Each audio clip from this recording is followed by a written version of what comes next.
ఈరోజు మనం అన్ని పేపర్లోని టీవీల్లోని కూడా చూసాం.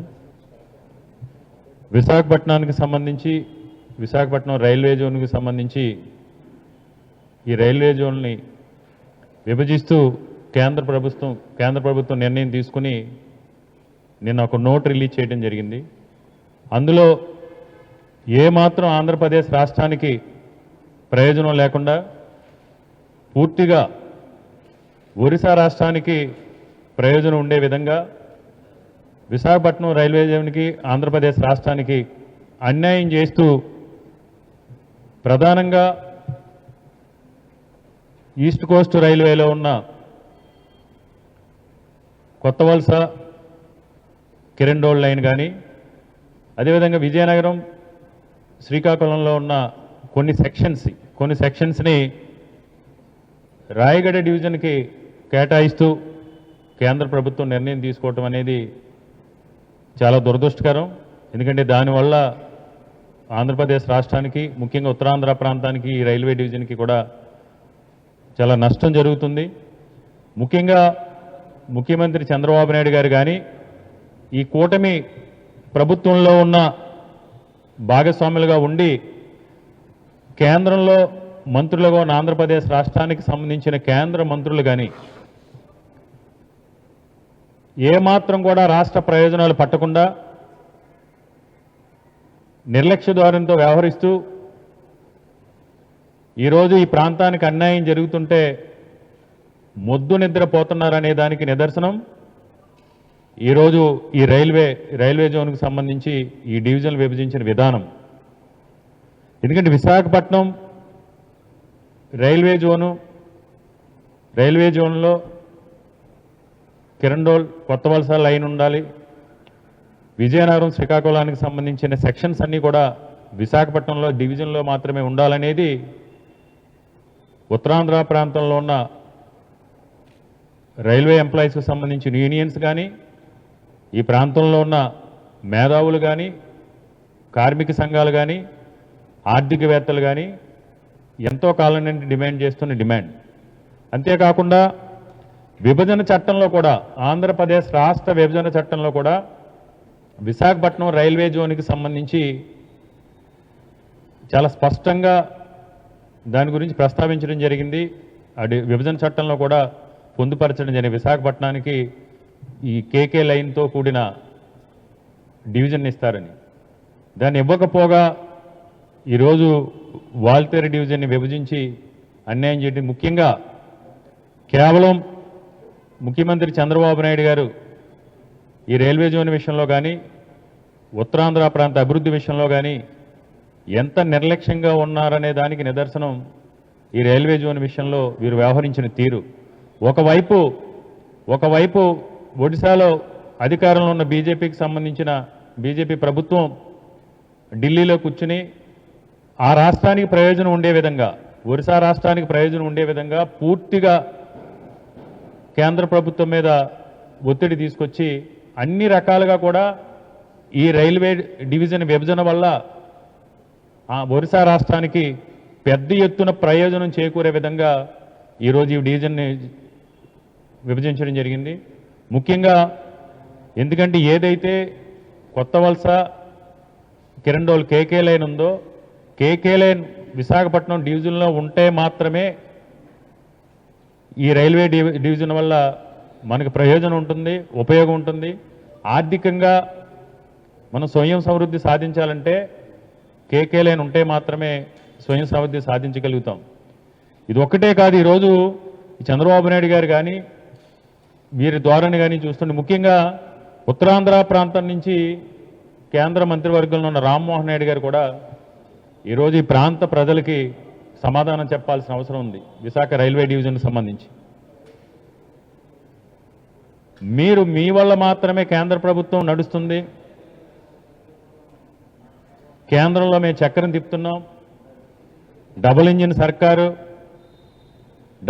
సర్కారు వల్ల పెద్ద ఎత్తున ప్రాజెక్టులు తీసుకొస్తామని బాకాలు ఊదిని మీరు ఈరోజు ఉన్న ప్రాజెక్టుల్ని, ఉన్న రైల్వే డివిజన్ కావచ్చు, విశాఖపట్నం స్టీల్ ప్లాంట్ కావచ్చు, అదేవిధంగా మనం మెట్రోకి సంబంధించి కావచ్చు, ఈ ప్రాంతంలో ఏదైతే కేంద్ర ప్రభుత్వం సహాయ సహకారాలతో వచ్చే ప్రాజెక్టులు అవుతున్నాయో ఆ ప్రాజెక్టులన్నీ పక్క రాష్ట్రాలకి వెళ్ళగొట్టే విధంగా వ్యవహరించడం అనేది ఉత్తరాంధ్ర ప్రాంత వాసుల దురదృష్టకరం. ముఖ్యంగా ఈ మధ్యకాలంలో చూసాం మరి ఏమైందో. చంద్రబాబు నాయుడు గారికి, ఈ కూటమి నేతలకి ఉత్తరాంధ్ర ప్రాంతం మీద ఇంత దుగ్ధ, ఇంత వివక్ష, ఇంత కక్ష ఏంటో తెలియదు. మొన్న భోగాపురం ఎయిర్పోర్ట్కి సంబంధించి గతంలో జగన్మోహన్ రెడ్డి గారు కేంద్ర ప్రభుత్వంతో మాట్లాడి కేంద్ర ప్రభుత్వాన్ని ఒప్పించి విశాఖపట్నం పోర్ట్ నుంచి భోగాపురం ఎయిర్పోర్ట్ వరకు 70 మీటర్స్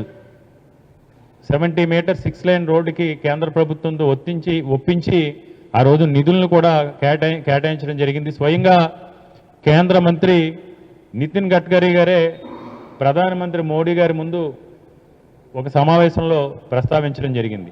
దాన్ని అటకెక్కించారు. మెట్రో ప్రాజెక్టుకి సంబంధించి మెట్రో రైల్ని అటకెక్కించారు.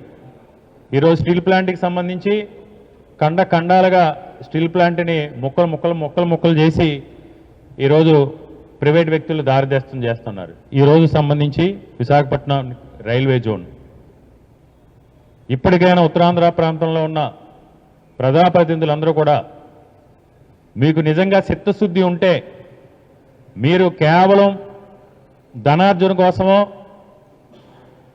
మీ స్వార్థం కోసమో రాజకీయాల్లోకి రాలేదు. మేము ఈ ప్రాంత ప్రయోజనం కోసం, ఈ ప్రాంత అభివృద్ధికి మేము కట్టుబడి ఉన్నాం అనే చిత్తశుద్ధి కానీ ఏ కోసానైనా నిజాయితీ ఉంటే ఈ కేకే విశాఖ రైల్వే జోన్కి సంబంధించి కిరండోల్ కొత్త వలస లైన్ని విశాఖపట్నం డివిజన్లో కలిపే వరకు కూడా మనందరం కలిసి పోరాటం చేద్దాం రండి. ఎందుకంటే ఈరోజు విశాఖపట్నం రైల్వే జోన్ సాధించిన ఘనత జగన్మోహన్ రెడ్డి గారికి, వైఎస్ఆర్ కాంగ్రెస్ పార్టీ. అసలు ఈ వాయిస్ అంటూ వచ్చిందంటే గతంలో వైఎస్ఆర్ కాంగ్రెస్ పార్టీ విశాఖపట్నం రైల్వే జోన్కి సంబంధించి ఎన్ని రకాల పోరాటాలు చేసిందో మనందరికీ కూడా తెలిసిందే. గతంలో వైఎస్ఆర్ కాంగ్రెస్ పార్టీ తరఫున ఇక్కడ నిరాహార దీక్షలు కూడా రైల్వే జోన్ కోసం గతంలో అప్పట్లో జిల్లా అధ్యక్షులుగా ఉన్న గుడివాడ అమర్నాథ్ గారి ఆధ్వర్యంలో ఆ రోజుల్లో పెద్ద ఎత్తున జగన్మోహన్ రెడ్డి గారి ఆదేశాల మేరకు పోరాటం చేసి విశాఖపట్నం రైల్వే డివిజన్కు ఉన్న ప్రాధాన్యతని, ప్రాముఖ్యతని, ఈ రైల్వే డివిజన్ వల్ల వస్తే కేకే లైన్తో కూడిన రైల్వే డివిజన్ వస్తే ఈ ప్రాంతం ఏ విధంగా అభివృద్ధి చెందుతుందనేది ప్రజలకందరూ కూడా తెలిసి ఆ రోజు ప్రజలందరినీ కూడా భాగస్వాములు చేయడం జరిగింది. ఏది ఏమైనా ఈ కేకే లైన్ లేని రైల్వే జోన్ వల్ల మనకు ఎలాంటి ఉపయోగం లేదు, నిరుపయోగం. ఈ సందర్భంగా మీడియా మిత్రుల ద్వారా ఉత్తరాంధ్ర ప్రాంత వాసుల్ని, ఉత్తరాంధ్ర ప్రాంతంలో ఉన్న కార్మిక సంఘాలు కానీ, ఆర్థికవేత్తలు కానీ, వ్యాపారవేత్తలు కానీ, వాణిజ్య రంగాల వారిని కానీ, మేధావులు కానీ మేము ఒకటే ఈరోజు పిలిపిస్తున్నాం. రైల్వే జోన్కి సంబంధించి చంద్రబాబు నాయుడు గారి కూటమి ప్రభుత్వం మనకి ఏదైతే అన్యాయం చేసిందో అన్యాయం పైన వైఎస్ఆర్ కాంగ్రెస్ పార్టీ తరఫున మేము పోరాటం చేయడానికి సిద్ధంగా ఉన్నాం. ఈ పోరాటంలో న్యాయం జరిగే వరకు కూడా వైఎస్ఆర్ కాంగ్రెస్ పార్టీ పోరాటం చేస్తుంది. ఈ పోరాటంలో మీరందరూ కూడా మనందరం కూడా కలిసి పోరాటం చేద్దాం. ఎంతటి పోరాటానికైనా సిద్ధం. ఎందుకంటే చంద్రబాబు నాయుడు గారు ఏ కోసాన కూడా ఈ ప్రాంత అభివృద్ధి పైన కానీ, విశాఖపట్నం రైల్వే జోన్కి సంబంధించి కానీ, అసలు ఈ ప్రాంతంలో వచ్చే ప్రాజెక్టుల మీద ఆయనకి ఏమాత్రం కూడా శ్రద్ధ లేదు. శ్రద్ధ లేకపోగా గతంలో కూడా మనం చెప్పుకున్నాం, ఒక వివక్ష.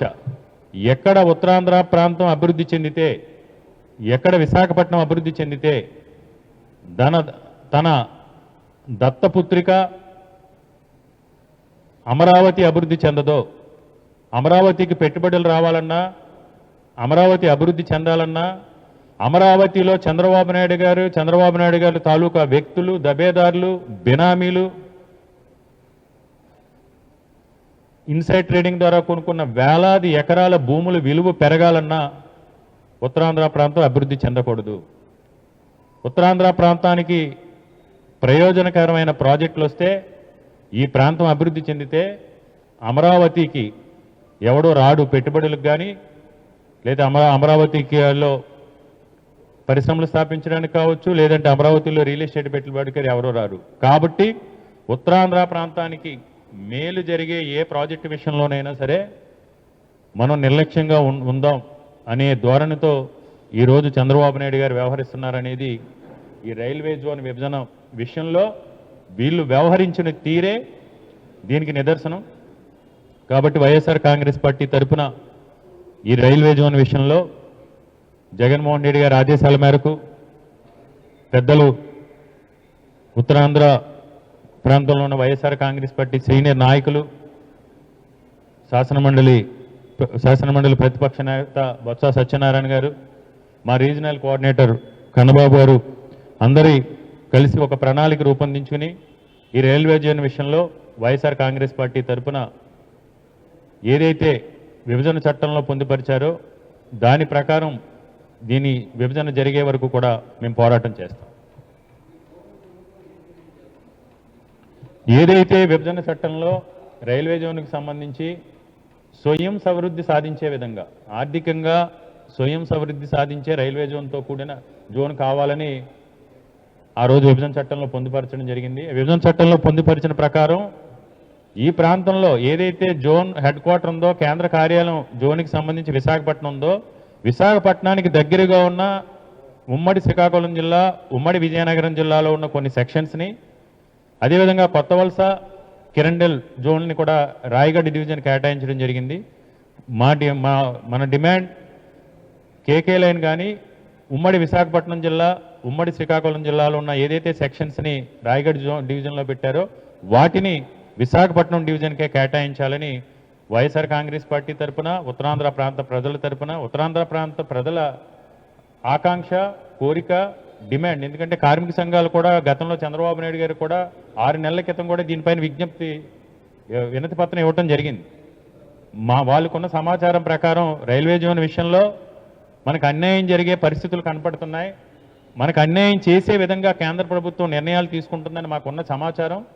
ముందస్తుగానే మీకు ఇస్తున్నామని వీళ్ళందరూ కూడా చంద్రబాబు నాయుడు గారికి డిమాండ్ చేస్తూ వినతి పత్రం, విజ్ఞాపన పత్రం కూడా ఇవ్వటం జరిగింది. అయినా ఆయన నిర్లక్ష్యంగా వ్యవహరించి ఈరోజు మనకి తీరని అన్యాయం, నష్టం జరిగే విధంగా వ్యవహరించడం జరిగింది.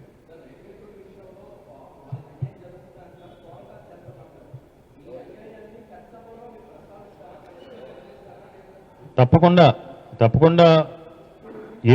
ఇప్పుడు గతంలో కూడా పార్లమెంట్లో కూడా వైఎస్ఆర్ కాంగ్రెస్ పార్టీకి సంబంధించిన పార్లమెంటు సభ్యులు కానీ, రాజ్యసభ సభ్యులు కానీ వైఎస్ఆర్ కాంగ్రెస్ పార్టీ 2019 నుంచి 2024 వరకు కూడా రైల్వే జోన్ విషయంలో ఏ విధంగా పోరాటం చేసిందనేది మనకు అనేక సందర్భాల్లో చూసాం.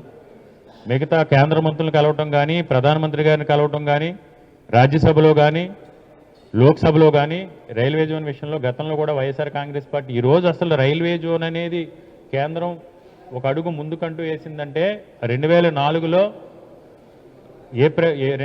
ఏప్రిల్ నెలలో నిర్ణయం తీసుకోవడానికి కారణం అప్పుడు జగన్మోహన్ రెడ్డి గారు తీసుకొచ్చిన ఒత్తిడి వల్లే ఆ రోజు అది సాధ్యమైంది.